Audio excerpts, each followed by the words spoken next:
Ovo je kompaktni mobitel Sony Ericsson K800i iz 2006. godine. Ali i ovo je kompaktni mobitel. Sony Xperia Z1 kompakt u limon žutoj boji ima za današnje pojmove kompaktne dimenzije, ali unutar te kompaktnosti krije se moćni hardware. Mini verzija u odnosu na Sony Xperia Z1 nije ništa slabija ispod haube jer ima chipset Snapdragon 800 čiji procesor kuca na taktu 2,2 GHz. Također i korišteni materijali su isti, tako da je također otporna na prašinu i vodu.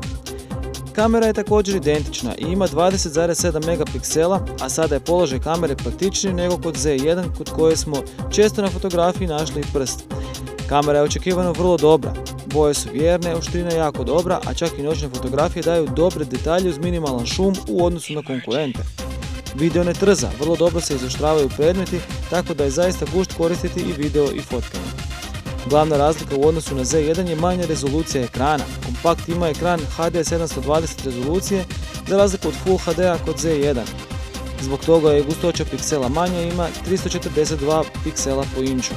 Očekivano manji je kapacitet baterije koja ima 2300 mAh, što je blizu modela Xperia Z s kojim dijeli gotovo identičnu bateriju. Zbog toga je kućište Z1 kompakt nešto deblje i mjeri 9,5 mm, što je za milimetar više nego kod Z1. Baterija omogućuje autonomiju do 2 dana, jer manji ekran je ipak i manji potrošač struje. Nemoguće je ne primijetiti daleko bolji vidljivi kut i vjernije boje na ekranu Sonyjevog kompakta.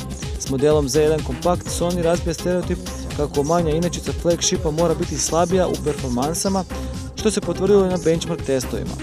Jasno, grafika mora opsluživati manje piksela, tako da nije čudno što kompaktno izdanje osvaja više bodova nego bilo koji veliki flagship. Kompakt je mali pametni telefon koji je snagu posudio od veće braće. Sviđa nam se limun žuta boja koja razbija crno-bijelu monotoniju kao i dobro ležanje u ruci.